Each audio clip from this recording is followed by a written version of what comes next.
Hello friends, मैं संतोष भारती और आप सभी को हमारा यूट्यूब चैनल सिविल सर्विसेज पे स्वागत है। तो हम लोग का क्लासेस जो है बिल्कुल रेगुलर चल रहा है और जिस किसी को भी क्लासेस देखने के बाद डाउट होता है तो आप अपने डाउट को कमेंट में लिखें, मैं उस डाउट को क्लियर करूंगा। तो अब जो है हम लोग अपनी क्लास की ओर मूव करेंगे।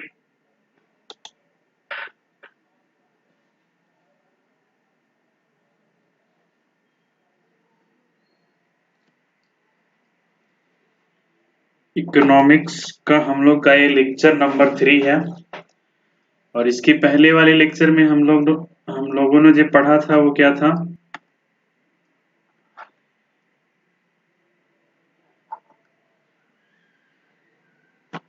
प्राइमरी सेक्टर, मतलब यहाँ पे प्राइमरी सेक्टर, टर्सरी सेक्टर और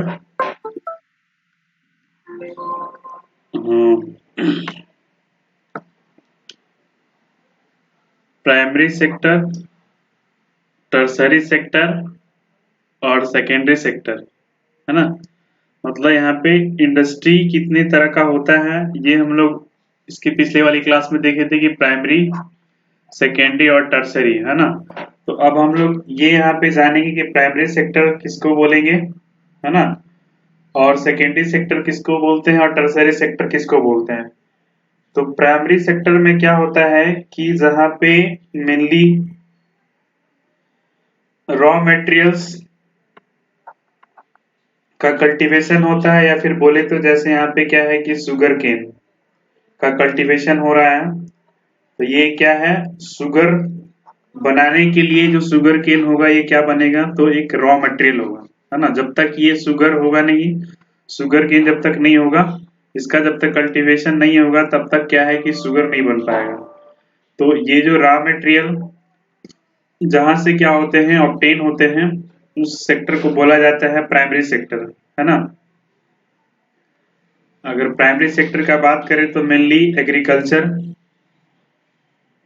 जो मतलब नेचर से डायरेक्टली क्या होता है, ऑब्टेन होता है। सिंपली अगर एक वर्ड में बोले तो जहां पे हम लोग क्या करते हैं तो नेचर से डायरेक्ट ऑब्टेन करते हैं। जैसे कि एग्रीकल्चर को हम लोग कल्टीवेट करते हैं, जैसे राइस हुआ, है ना, राइस है, चाहे व्हीट हो गया, इस तरह से कोई भी चीज हम लोग क्या करते हैं, अगर उसका कल्टीवेशन करते हैं तो वो हमें डायरेक्टली क्या होता है, हम लोग ऑब्टेन करते हैं। डायरेक्टली जो नेचर से ऑब्टेन करते हैं वो हमारा प्राइमरी सेक्टर में आता है।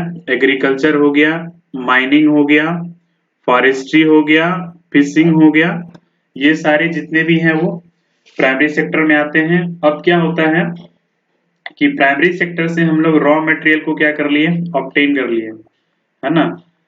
अब यहाँ से हम लोग को क्या मिल गया, रॉ मटेरियल प्राइमरी सेक्टर से। तो अब इस रॉ मटेरियल को क्या करते हैं, तो मैन्युफैक्चर करते हैं, है ना, इसको और मॉडलाइज करते हैं, मॉडिफाई करते हैं, है ना। तो सेकेंडरी सेक्टर में वैसा चीज आता है जहां पे हम लोग क्या करते हैं कि रॉ मटेरियल को यूज करके उसको एक फाइनल प्रोडक्ट में कन्वर्ट करने का काम करते हैं। जैसे अभी यहाँ पे शुगर केन क्या है, रॉ मटेरियल है, तो उससे हम लोग फाइनली जाकर क्या बनाते हैं, शुगर, है ना, ये क्या है, शुगर बनता है। तो हम लोग यहाँ पे क्या कर रहे हैं कि जो प्राइमरी सेक्टर से हम लोगों ने ऑब्टेन किया शुगर केन, ये हमारा रॉ मटेरियल हो गया, और फिर इसको क्या करते हैं, तो इसको हम लोग कन्वर्ट कर देते हैं शुगर में, है ना। तो इसमें सेकेंडरी सेक्टर में वो चीज आता है जहां पे क्या होता है कि रॉ मटेरियल को यूज करके क्या करते हैं, तो एक फाइनल प्रोडक्ट बनाने का काम किया जाता है। जैसे कि यहाँ पे इंडस्ट्रीज वगैरह में जितना भी काम होता है, जैसे एक मान लीजिए जाए बिस्किट बनना है, तो बिस्किट में क्या होगा, तो बिस्किट के लिए क्या क्या चाहिए, आटा चाहिए, तो यहाँ पे व्हीट क्या हो जाएगा, रॉ मटेरियल हो जाएगा। फिर इसमें चीनी चाहिए, है ना। तो यहाँ पे ये सब क्या है, ये सब चीज को यूज करके, मतलब रॉ मटेरियल को यूज करके हम लोग इसको क्या करते हैं, बनाकर एक फाइनल प्रोडक्ट में कन्वर्ट करते हैं। तो जहां भी ये बन रहा है, ये मेनली ऐसा कंपनी बोले चाहे फिर इसका इंडस्ट्री होता है, वहां पे सब होता है। तो इंडस्ट्रीज वगैरह जो होते हैं वो सेकेंडरी सेक्टर में आते हैं, जैसे कि स्टील इंडस्ट्री हो गया, आयरन इंडस्ट्री हो गया, और भी है जैसे कि हॉर्लिक्स का मैन्युफैक्चर होता है, साबुन का मैन्युफैक्चर होता है ना, शैम्पूज बन रहे हैं, पेन बन रहे हैं, लैपटॉप्स बन रहे हैं, मोबाइल बन रहे हैं। तो ये सारे जहां भी मतलब बन रहा है मैन्युफैक्चरिंग का, जहाँ पे ये मैन्युफैक्चरिंग वाला जो भी काम है वो सारा सेकेंडरी सेक्टर में आ जाता है। और जहाँ पे क्या होता है कि डायरेक्टली हम लोग नेचर से ऑब्टेन करते हैं, है ना, वो चीज क्या होता है कि हमारे प्राइमरी सेक्टर में आते हैं। तो प्राइमरी सेक्टर से जो रॉ मटेरियल बनता है उसको फिर हम लोग क्या करते हैं, उससे हम लोग किसी भी तरह का प्रोडक्ट को मैन्युफैक्चर करने का काम करते हैं। जैसे हम लोग को एक शॉप बनाना है तो पहले उसके लिए हम लोग को रॉ मटेरियल चाहिए उसका, तभी जाकर बनेगा। इसी तरह से फाइनल प्रोडक्ट बनाने के लिए हमारे पास रॉ मटेरियल चाहिए। तो जहाँ पे क्या होता है कि ये फाइनल प्रोडक्ट बनाए जाते हैं, उसको फाइनल फॉर्म जो जहाँ पे दिया जाता है वो सेकेंडरी सेक्टर में आता है। और टर्सरी सेक्टर में क्या होता है कि जो सेकेंडरी सेक्टर से जो चीज क्या हो गया है, बन गया है, अब उसको क्या करना है कि मार्केट वगैरह में लाना है, मार्केट में उसको एक्सपोर्ट करना है, मतलब डिस्ट्रीब्यूट करना है जितने भी जो रिटेलर दुकान है वहां तक पहुंचने के लिए, या फिर होलसेलर तक पहुंचने के लिए। तो वहां पे फिर क्या करना पड़ता है कि ये सब सामान को बेचने के लिए, जो सामान अभी बना है सेकेंडरी सेक्टर में, है ना, तो उसका अब क्या करना होता है, तो ज्यादा से ज्यादा एडवर्टाइजमेंट करना होता है, क्योंकि जब तक उस प्रोडक्ट के बारे में यहाँ पे लोग जानेंगे नहीं तब तक उसको यूज कैसे करेंगे, है ना। जब तक पार्ले जी किसी को पता नहीं कि पार्ले जी क्या होता है, पार्ले जी बिस्किट होता है चाहे क्या होता है, तब तक वो यूज कैसे करेगा। तो सबसे पहले क्या करना पड़ता है, तो उसको एडवर्टाइज करना होता है पेपर में चाहे टीवी के थ्रू।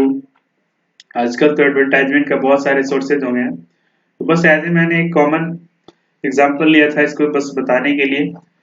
तो इस तरह से पहले क्या करना होता है, एडवर्टाइजमेंट करना होता है उस चीज को सेलिंग करने के लिए। तो जब तक लोग जानेंगे नहीं तब तक इसको खरीदेंगे नहीं, है ना। तो पहले यहाँ पे एडवर्टाइजमेंट करने के लिए फिर क्या होता है कि कुछ लोग यहाँ पे वर्क करते हैं, तो जो एडवर्टाइज कर रहे हैं ये लोग, है ना, जैसे मान लिया जाए कोई खास पर्सन है यहाँ पे, अगर इसकी बात करें तो ये पर्सन क्या कर रहा है, किसी भी चीज का एडवर्टाइजमेंट कर रहा है ना। तो ये पार्ले जी बिस्किट है, तो पार्ले जी बिस्किट का एडवर्टाइजमेंट कर रहा है, क्योंकि ये एडवर्टाइजमेंट कर रहा है तभी लोग वहां पे जान पा रहे हैं, है ना। ये बिस्किट जो है 3 रुपया में ही आता है ना। और इसका जितना भी मतलब एडवांटेज वाली बात है वो सारे एडवांटेज वाली बात यहाँ पे एडवर्टाइज करेगा, ताकि लोग उसका एडवर्टाइजमेंट जानकर जो प्रॉपर्टी वाला चीज है ना, वो चीज सुनकर क्या होगा, इसको फिर खरीदेगा। तो ये जो पर्सन है मेनली क्या कर रहा है, यहाँ पे एक तरह की सर्विस प्रोवाइड कर रहा है ना। ये एडवर्टाइज कर रहा है इसके बारे में, तब लोग जान रहे हैं, फिर लोग इसको क्या कर रहे हैं, खरीद रहे हैं। तो इस तरह से क्या हुआ कि ये इंसान यहाँ पे क्या कर रहा है, सर्विस प्रोवाइड कर रहा है।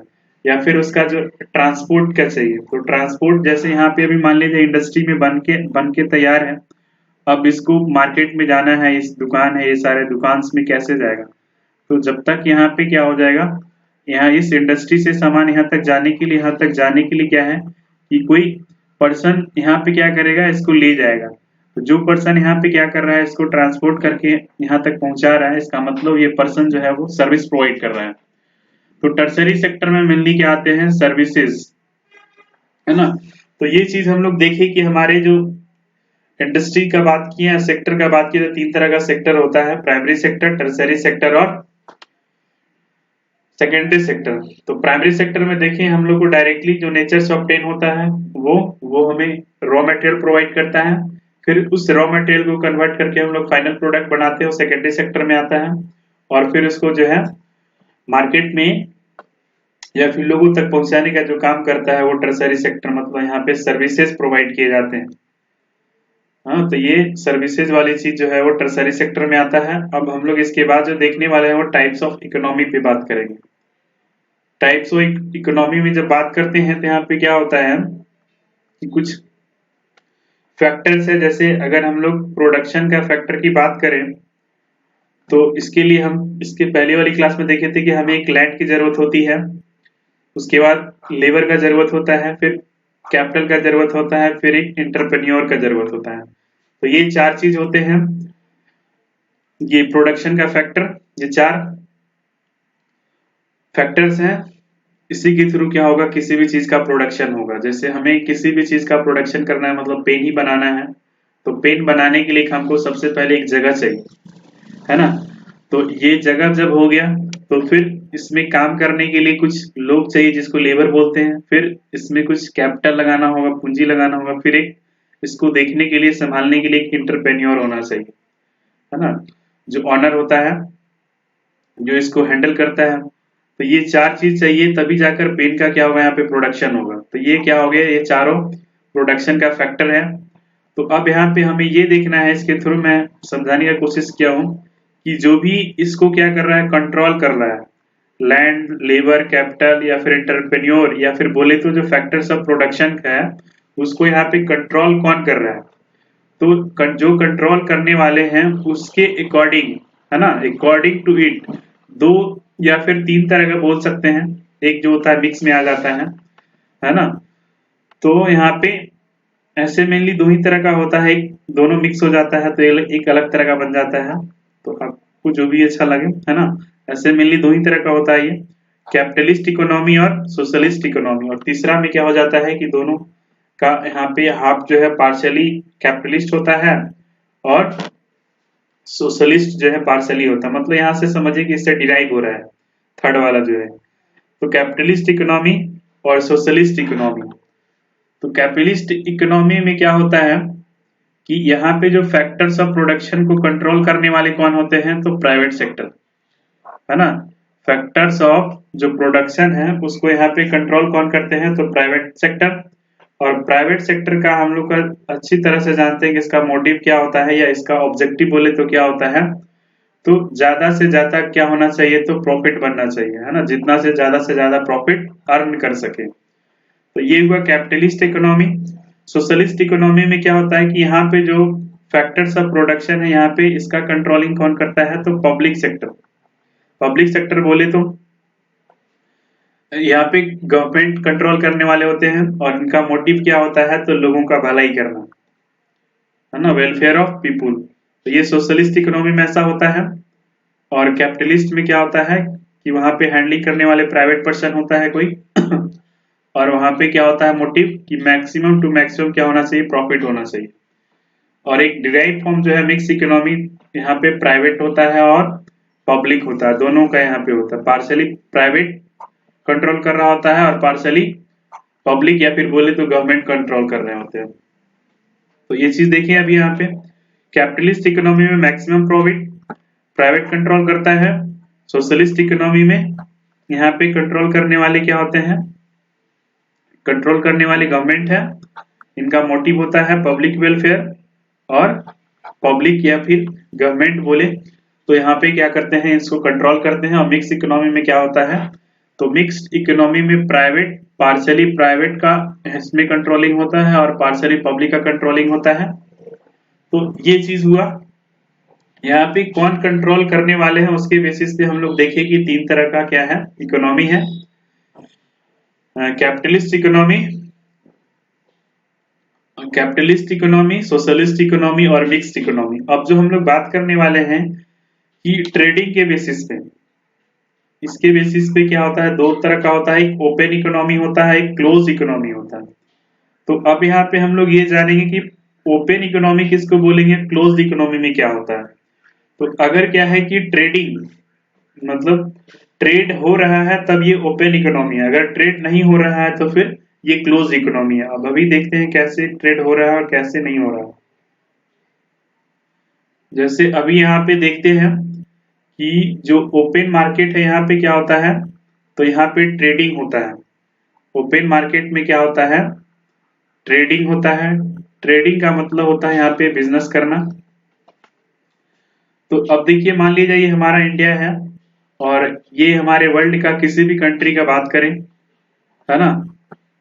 तो इस तरीके से क्या होता है, ये इंडिया और ये वर्ल्ड का कोई भी कंट्री को ले लीजिए, है ना, बस हमें समझना है।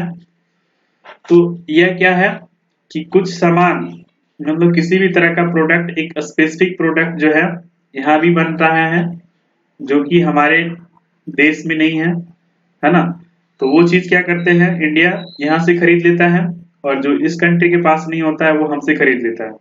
मतलब कि जो हमारे पास नहीं है वो हम यहाँ से ले आते हैं और जो इसके पास नहीं है वो हमारे यहाँ से ले आता है।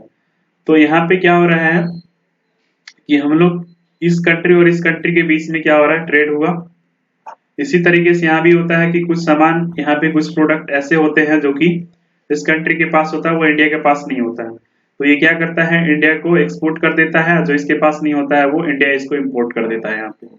इसी तरह से क्या है कि कुछ प्रोडक्ट इस कंट्री के पास है तो यहाँ भी इस कंट्री क्या करता है, ये कंट्री जानता है कि इंडिया के पास नहीं है तो ये इंडिया में एक्सपोर्ट कर देता है और फिर जो इसके पास नहीं वो इंडिया यहाँ पे क्या कर देता है, इम्पोर्ट कर देता है। इसी तरीके से क्या है कि इस कंट्री का कुछ एक अपना स्पेसिफिक प्रोडक्ट है जो कि इंडिया में नहीं होता है, तो इसकी वजह से क्या करता है, ये कंट्री इंडिया में क्या कर दिया, एक्सपोर्ट कर दिया और इंडिया जो इसके पास नहीं रहेगा ये इम्पोर्ट कर देगा। इसी तरीके से यहाँ भी कुछ स्पेसिफिक प्रोडक्ट है, ये एक्सपोर्ट करेगा फिर ये भी इधर से इम्पोर्ट कर देगा। फिर यहाँ पे क्या है कि यहाँ पे कुछ स्पेसिफिक प्रोडक्ट है, ये इसको एक्सपोर्ट कर दिया इंडिया को और इंडिया इसको फिर इम्पोर्ट कर दिया। इस तरह से यहाँ पे क्या हो रहा है कि जो इस कंट्री के पास है वो इंडिया में एक्सपोर्ट कर दिया और फिर इंडिया वापस इसको क्या कर देता है, ये इस तरह से एक्सपोर्ट कर दिया, है ना। तो एक्सपोर्ट और इंपोर्ट दो वर्ड है, ये भी वर्ड पता होना चाहिए, एक्सपोर्ट क्या होता है और इंपोर्ट क्या होता है। तो जिस कंट्री में ये आ रहा है ना, जहां पे ये आ रहा है उस केस में ये इंपोर्ट हो रहा है और जहां ये जा रहा है ना, जैसे कि इंडिया से ये बाहर जा रहा है, इस कंट्री के पास आ रहा है तो इसका मतलब है इंडिया भी एक्सपोर्ट कर रहा है। और अगर इंडिया में बाहर से आ रहा है इसका मतलब है इंडिया में इंपोर्ट हो रहा है ना। तो ये चीज होता है इंपोर्ट और एक्सपोर्ट। और ओपन मार्केट इसको बोलते हैं, है ना, जब क्या है कि एक कंट्री और दूसरा कंट्री क्या करे, एक दूसरे से ट्रेडिंग करता है ना। तो यहाँ पे या फिर बोले तो बिजनेस करता है, जो इस कंट्री के पास नहीं होता है वो इस कंट्री में एक्सपोर्ट कर देता है, जिसके पास नहीं होता वो अपनी कंट्री में इंपोर्ट करवा लेता है। तो इस तरह से हम लोग देख पाए कि ये क्या है, ये ट्रेडिंग का काम यहाँ पे चल रहा है। तो जिस मार्केट में ट्रेडिंग चलता है उसको बोलते हैं ओपन मार्केट। ये क्या है, तो ओपन मार्केट है ना। हर कंट्री पूरे वर्ल्ड में इस तरह से क्या है कि हर कंट्री इस हमारी कंट्री से क्या कर रहा है, तो यहाँ पे ट्रेडिंग कर रहा है, इसका मतलब यहाँ पे क्या है, ओपन मार्केट हो गया। क्लोज इकोनॉमी में क्या होता है, तो ये हुआ ओपन मार्केट की बात या फिर ओपन इकोनॉमी बोले, और दूसरा क्या है क्लोज इकोनॉमी। क्लोज इकोनॉमी में क्या होता है कि यहाँ पे अभी जो देख रहे थे इस तरह से ये कंट्री और इस कंट्री के बीच में क्या होता है, ट्रेडिंग का काम नहीं होता है, एक्सपोर्ट इंपोर्ट नहीं होता है ना। इसका मतलब है कि ये इसका इकोनॉमी क्या है, यहाँ इस तरह की इकोनॉमी को बोलते हैं क्लोज इकोनॉमी। ना ये अपना प्रोडक्ट इसके पास भेजता है ना ये इसके पास भेजता है, ठीक है। दोनों में से कोई नहीं क्या कर रहा है, ये ना ये इधर से आता है ना यहाँ पे एक्सपोर्ट हो रहा है ना यहाँ पे इंपोर्ट हो रहा है। इसी तरह से यहाँ भी क्या है, यहाँ भी एक्सपोर्ट और इंपोर्ट नहीं हो रहा है, यहाँ पे भी क्या है एक्सपोर्ट और इंपोर्ट का काम नहीं हो रहा है। तो जब क्या होता है कि एक्सपोर्ट और इंपोर्ट या फिर बोले तो ट्रेडिंग नहीं हो रहा है, नॉट ट्रेडिंग, ये ट्रेडिंग नहीं कर रहे हैं, है ना। ये क्या कर रहे हैं, तो यहाँ पे ट्रेडिंग नहीं कर रहे हैं। जब ये ट्रेडिंग नहीं कर रहे हैं तो ये होता है क्या क्लोज इकोनॉमी। तो क्लोज इकोनॉमी में ऐसा होता है कि यहाँ पे ये चीज नहीं होता है, मतलब ट्रेडिंग नहीं होता है, ये है क्लोज इकोनॉमी। और ओपन मार्केट में क्या होता है, यहाँ पे ट्रेडिंग होता है एक कंट्री और दूसरे कंट्री के बीच में। तो ये है। अब हम लोग आगे जो बात करेंगे वो फैक्टर्स ऑफ कंट्रोलर।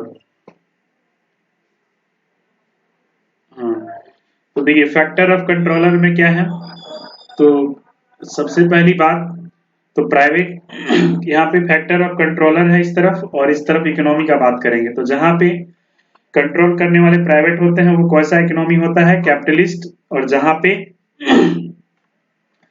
ये पब्लिक जो है वो क्या कर रहे हैं, कंट्रोल कर रहे हैं, तो इसका मतलब है कि ये इकोनॉमी कैसा होगा, सोशलिस्ट। और इसी तरीके से अगर पार्शियली प्राइवेट कंट्रोल करने वाले हैं, पार्शियली पब्लिक करने वाले हैं, तो ये मिक्स्ड इकोनॉमी होता है। तो ये चीज है। अब इसके बाद क्या होता है कि अब हम लोग देखने वाले हैं फ्री मार्केट किसको बोलते हैं। तो फ्री मार्केट के लिए एक लेजेस फेयर वर्ड यूज होता है। ये बिल्कुल इकोनॉमिक का वर्ड है, लेजेस फेयर, है ना। तो फ्री मार्केट को बोलते हैं लेजेस फेयर। इसमें क्या होता है कि यहाँ पे गवर्नमेंट का इंटरफेरेंस बिल्कुल जीरो होता है ना। गवर्नमेंट यहाँ पे इंटरफेयर नहीं करते हैं। मतलब पूरी तरह से ये बोले तो क्या होता है कि यहाँ पे कंट्रोलर कौन होते हैं, तो प्राइवेट। इसको क्या बोला जाता है, लेजेस फेयर। ये ध्यान में रखिएगा, ये क्या है, इकोनॉमिक वर्ड है। यहाँ पे गवर्नमेंट का इंटरफेरेंस क्या होता है, इसका मतलब जीरो है। मतलब फुल्ली ये किसके कंट्रोल में होता है, प्राइवेट के कंट्रोल में होता है। तो अब क्या है कि इसके बाद हम लोग बात करेंगे कि अब कोई भी इकोनॉमिक एक्टिविटी हो, चाहे तो वो प्रोडक्शन हो, चाहे तो फिर कंजप्शन हो, चाहे तो फिर डिस्ट्रीब्यूशन हो, चाहे तो फिर ट्रेड हो, किसी भी तरह का इकोनॉमिक एक्टिविटी हो। अब यहाँ पे क्या होता है कि इस लेजेस फेयर में क्या होता है कि डिसाइड कौन करेगा, तो प्राइवेट सेक्टर करेगा, है ना। अब ये डिसीजन जो भी हो, ये अपना डिसीजन लेगा। हाँ, किस चीज का यहाँ पे डिमांड है और किस चीज का सप्लाई है, उसी अकॉर्डिंग वो क्या करेगा, अपना डिसाइड करके प्रोडक्ट मतलब मैन्युफैक्चर करेगा। तो ये पूरी तरह से क्या है, लेजर स्फीयर में क्या होता है कि प्राइवेट ओन्ड होता है। यहाँ पे किसी भी तरह का इकोनॉमिक एक्टिविटी हो, यहाँ पे जो डिसीजन लेने वाला है वो प्राइवेट सेक्टर लेगा, है ना। उसको वो देखेगा अपना कि क्या डिमांड और क्या सप्लाई है, उसके अकॉर्डिंग प्रोडक्ट का मैन्युफैक्चर करेगा। तो ये चीज है लेजर स्फीयर, इसको फ्री मार्केट बोला जाता है अभी। तो अब यहाँ पे क्या है कि ये लोग देखते हैं कि according to demand and supply के अकॉर्डिंग इसे क्या प्रोड्यूस करना है ना। तो वो चीज ये देखकर क्या करता है, अपना मैन्युफैक्चर करता है। तो ये डिसीजन कौन लेता है, यहाँ पे प्राइवेट सेक्टर। तो इकोनॉमी अभी देखें और ट्रेड। तो अभी हम लोग क्या देख पा रहे थे कि क्लोज इकोनॉमी में ट्रेड नहीं होता है और ओपन इकोनॉमी में ट्रेड होता है ना। अब यहाँ पे एक एग्जांपल लेकर मैंने कुछ समझाने की कोशिश किया है, जो भी हम लोग अभी तक पढ़े हैं। कि मान लीजिए कंट्री 1 है और ये कंट्री 2 है ना। अब कंट्री 1 में क्या है कि इसके पास कुछ एडवांस मशीन है इसके पास, जिसकी वजह से क्या होता है कि आसानी से मैन्युफैक्चर कर लेता है प्रोडक्ट। और दूसरे कंट्री के पास क्या है कि यहाँ पे मतलब इसके पास एडवांस मशीन नहीं है, तो इसको थोड़ा मैन्युफैक्चर करने में थोड़ा ज्यादा खर्चे पड़ जाते हैं, है ना। तो इसकी वजह से इसका जो प्रोडक्ट का कॉस्ट भी है थोड़ा सा महंगा रखना पड़ता है ना। लेकिन यहाँ पे क्या है कि एडवांस मशीन है तो इसको उतने ज्यादा मेहनत नहीं करने पड़ते, इसलिए इसका थोड़ा चार्जेस भी होता है। मतलब इस प्रोडक्ट का जो कॉस्ट होता है वो कम होता है। तो मान लीजिए कि एक पेयर शूज ये भी बनाता है, एक पेयर शूज ये भी बनाता है, दोनों का क्वालिटी बिल्कुल शूज का क्या रहता है, सेम रहता है। लेकिन इसका रेट ये क्या रखता है, 8 रुपया, इसका रेट रखता है 10 रुपया। तो अब यहाँ पे होता क्या है कि ये कंट्री का शूज जो है वो 8 रुपया का है और ये 10 रुपये का है। अब ऐसा क्या होता है कि अब हम लोग अभी जाने कि ओपन इकोनॉमी में क्या करता है कि यहाँ पे अपने प्रोडक्ट का एक्सपोर्ट और इंपोर्ट करता है एक कंट्री दूसरे कंट्री के बीच में। तो मान लीजिए ये शूज क्या कर दिया, इस कंट्री में अपना एक्सपोर्ट कर दिया, है ना। मतलब ये शूज इस कंट्री में इसका भी शूज आ गया, इसका भी शूज आ गया, दो तरह का शूज यहाँ पे अवेलेबल है। तो यहाँ पे लोग जाएंगे खरीदने के लिए, है ना। तो ये तो ओपन इकोनॉमी इसलिए एक्सपोर्ट कर दिया अपना शूज को। तो अब जो है पीपुल, यहाँ के लोग जो है, इस कंट्री के लोग, ये अपना यहाँ प्रोडक्ट जो है वो क्या कर दिया, एक्सपोर्ट कर दिया। मतलब इनका शूज यहाँ भी आ गया। ये 8 रुपया वाला शूज भी है, यहाँ पे 10 रुपये वाला भी शूज है, इस मार्केट में आ गया। तो अब लोग जो है क्या यहाँ पे प्रेफर करेंगे खरीदने का। तो अगर क्वालिटी सेम रहेगा, उसको शूज का ही जरूरत है, तो सोचेंगे हम 2 रुपया ज्यादा क्यों लगाएं, 8 रुपया में ही खरीद लेंगे, है ना। तो मतलब यहाँ पे लोग यहाँ पे ज्यादातर प्रेफर करेंगे 8 रुपया वाला शूज को खरीदने के लिए। तो 8 रुपये वाला शूज क्या होगा, लोग खरीदने लगेंगे, तो उससे परेशानी क्या होगी। तो जब यहाँ पे लोग वो शूज बाई करेंगे जो कि कंट्री 1 ने क्या किया है, एक्सपोर्ट किया है। तो यहाँ पे डोमेस्टिक जो इस कंट्री का जो अपना देश का जो क्या था इंडस्ट्री था उसका क्या होगा, तो वो कभी भी वो इंडस्ट्री ग्रो नहीं कर पाएगा क्योंकि उसका लोग कोई खरीद ही नहीं रहा है। जैसे ये अपना कंट्री है दूसरे कंट्री का है, तो ये सूज 8 रुपया में यहाँ पे अवेलेबल करवा दिया है और इस कंट्री का सूज 10 रुपया में, लोग 8 रुपया में खरीद रहे हैं, तो 10 रुपया लोग कोई खरीद ही नहीं रहे हैं। तो इससे क्या हो रहा है कि हमारा जो डोमेस्टिक इंडस्ट्री है वो कभी भी ग्रो नहीं कर पाएगा क्योंकि ये सामान तो बना रहा है लेकिन इसका सामान बिक ही नहीं पा रहा है। तो ये इस वजह से क्या है कि अभी भी ग्रो ऐसा सिचुएशन रहेगा बना कंटिन्यू, तो ये ग्रो नहीं कर पाएगा। जब ये नहीं ग्रो कर पाएगा तो फिर इसको यहाँ से बंद करके जाना होगा। तो इसका जो अपना इस डोमेस्टिक इंडस्ट्री का जो शू है इस कंट्री में, ये क्या हो रहा है कि इसका शूज नहीं बिक पा रहा है ना। तो ये कंट्री का जो शूज है ये क्या करेगा, तो अपना जो दुकान है या फिर अपना जो इंडस्ट्री है वो बंद करके क्या हो जाएगा, इसको ताला लगा के जाना होगा, है ना, या फिर बिल्कुल पूरी तरह से इंडस्ट्री बंद करना होगा। तो अगर ऐसा सिचुएशन होता है तो इस सिचुएशन में कंट्री क्या करेगा, ये जो कंट्री है वो क्या करता है, बोलता है ऐसा बात है, ठीक है कोई बात नहीं, ये बोलता है कि तुम हमारे देश में अपना सूज एक्सपोर्ट कर रहे हो सही है, जिसकी वजह से हमें क्या हो रहा है, तो नुकसान हो रहा है ना। तो कोई बात नहीं है, रहने दो, लेकिन एक बात मानना होगा यहाँ पे, हम एक काम करते हैं कि तुम एक काम करो, ठीक है, क्या कि जो है हम तुम्हारे ऊपर क्या करेंगे, तो एक टैक्स लगाएंगे, है ना। तो मान लिया जाए कि जो अभी टैक्स लगा रहे हैं वो कौन सा टैक्स है, कस्टम टैक्स। तो जब ये टैक्स लगा दिया जाएगा, है ना, तो मान लिया जाए कि इसके हर सूज पे 3 रुपया का क्या हो रहा है, टैक्स लग रहा है। तो अब यहाँ पे क्या करना होगा कि इस कंपनी को एक्सपोर्ट करने से पहले हमारी जो सरकार है उस सरकार को क्या करना होगा, इसको हर सूज पे 3 रुपया देना होगा। तो गवर्नमेंट यहाँ पे क्या कर दिया, हम 3 रुपया उस कंट्री वाले सूज पे क्या कर दिया, टैक्स इम्पोज कर दिया। तो अब उसका दाम 8 रुपया था, तो अब 3 रुपया हर सूज पे लग गया, इसका मतलब वो सूज कितना का हो गया, 11 रुपया का हो गया। तो अब यहाँ पे क्या होगा कि अब ये कंट्री हमारा है, ये कंट्री दूसरे कंट्री का है, मतलब ये दूसरे कंट्रीज का जो सूज है वो है और ये हमारे कंट्री का है। तो अब ये अगर एक्सपोर्ट करता है तो यहाँ पे इसको 11 रुपया पड़ गया एक सूज का दाम, ये 11 रुपया में बेचेगा। और ये क्या है कि हमारे कंट्री जो अपना देश का जो बना हुआ है 10 रुपया में ही है। तो अब यहाँ पे 1 रुपया ज्यादा लग रहा है, तो लोग क्या सोचेंगे कि अब 10 रुपया ही लोग खरीदना शुरू कर देगा, ठीक है। तो मोस्ट पीपुल क्या करेगा, यहाँ पे अब जो है वो 10 रुपया वाला ही शूज क्या करेगा, खरीदेगा। तो इस तरह से क्या होते हैं कि इकोनॉमिक्स हमारे कंट्री में कुछ ऐसा ही चलते रहता है ना। तो अब क्या हुआ यहाँ पे कि अब ये जो कंट्री जो एक्सपोर्ट कर रहा था पहले, वो धीरे धीरे क्या करेगा, तो एक्सपोर्ट करना अपने जो सूज है ना हमारी कंट्री में क्या कर देगा, वो अपने आप यहाँ पे क्या कर देगा, तो एक्सपोर्ट करना बंद कर देगा, है ना। अभी हम लोग देख पा रहे थे कि पहले तो ये पूरी तरह से यहाँ पे 8 रुपया में बेचे जा रहा था, इसका पूरा सेलिंग हो रहा था, लेकिन 3 रुपया क्या कर दिया सरकार ने, इस पे टैक्स इम्पोज कर दिया। तो 3 रुपया अब सरकार को देना पड़ता है, इसकी वजह से इसका अब दाम कितना हो गया, 11 रुपया, है ना। तो अब ये 11 रुपये का हो गया और हमारा देश का कितना है, 10 रुपये का है, तो लोग अब इसको ही खरीदना शुरू कर देंगे। तो ये चीज होता है। तो जो ये काम यहाँ पे हुआ इसको बोला जाता है टैरिफ बैरियर हैज इम्पोज्ड, एक टैरिफ बैरियर लगा दिया गया, है ना, एक बाधा लगा हो गया इसके बीच में, जिसकी वजह से इसका एक्सपोर्ट इसको क्या करना पड़ गया, इस कंट्री को यहाँ पे बंद करना पड़ गया, है ना। इसको बोला जाता है टैक्स बैरियर। तो खैर ये जो है टैरिफ वगैरह या फिर टैक्स बैरियर भी बोलते हैं इसको। तो ये सब जब हम लोग आगे पढ़ेंगे ये सब पढ़ना है बिल्कुल। खैर यहाँ पे थोड़ा सा बात आया तो मैंने इसके यहाँ पे डिस्कस कर दिया। इसी को बोला जाता है टैरिफ बैरियर। क्या कर दिया गया, तो यहाँ पे बैरियर लगा दिया गया, क्योंकि पहले जब बैरियर नहीं था इसकी वजह से क्या कर रहा था, ये कंट्री वाला पूरा प्रॉफिट कर रहा था और हमारा कंट्री का जो यहाँ पे मैन्युफैक्चरर था वो नुकसान में जा रहा था।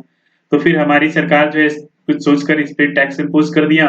टैक्स इम्पोज जब हुआ तो फिर क्या हो गया कि इसका रेट बढ़ गया, हमारा रेट कम था, तो फिर हमारे शूज क्या है फिर परचेज होने शुरू हो गए। तो ये जो हमारे देश में जो मैन्युफैक्चरर है फिर वो प्रॉफिट करना शुरू कर दिए, तो ये अब कंटिन्यू यहाँ पे मैन्युफैक्चर करते रहेंगे, मतलब इनका बिजनेस अब चलता रहेगा, अब ये ट्रेडिंग का काम जो है करते रहेंगे, है ना। तो इस तरह से होता है। तो अब जो है हम लोग अभी तक जितना भी पढ़े हैं उसका जो है अब हम लोग थोड़ा बहुत क्वेश्चन को क्या करेंगे यहाँ पे देखेंगे। अभी तो मैं ज्यादा क्वेश्चन इसमें नहीं डिस्कस कर पाऊंगा क्योंकि अब टाइम उतना है नहीं, जितना भी क्वेश्चन है जितना डिस्कस हो पाएगा। तो अब देखते हैं यहाँ पे क्या है कि कुछ क्वेश्चंस है। क्वेश्चन ये है कि जीडीपी फैक्टर कॉस्ट, मतलब GDP at factor cost is, तो क्या है, कुछ ऐसा ही ऑप्शन हमारे एग्जाम में दिए जाते हैं। तो जीडीपी एट फैक्टर कॉस्ट, पहला ऑप्शन कहता है कि GDP minus direct taxes plus subsidies. तो फैक्टर कॉस्ट में हम लोग क्या देखे थे कि वहां पे इनडायरेक्ट टैक्स जो होता है वो इनडायरेक्ट टैक्स और सब्सिडीज। तो अभी वहां पे हम लोग देखे थे कि फैक्टर कॉस्ट में इनडायरेक्ट टैक्स बिल्कुल नहीं होता है, तो माइनस, और सब्सिडी जो होता है वो सरकार इसको सब्सिडी देती है ना। तो ये बात था, इसका मतलब है कि ऑप्शन फर्स्ट ही क्या है, सही होगा कि जीडीपी एट फैक्टर कॉस्ट में क्या होता है कि इनडायरेक्ट टैक्स माइनस हो जाता है और सब्सिडी जो है वो ऐड हो जाता है।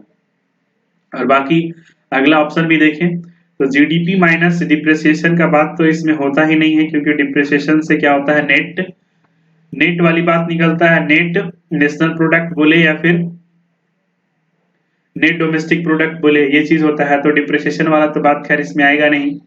फिर इसी तरह से एनएनपी माइनस फिर डिप्रिसिएशन का बात कर रहा है तो डिप्रिसिएशन वाला बात यहाँ पे नहीं चलेगा। फिर जीडीपी माइनस सब्सिडीज, अच्छा माइनस सब्सिडीज और प्लस इनडायरेक्ट टैक्स है, जो कि बिल्कुल अपोजिट है।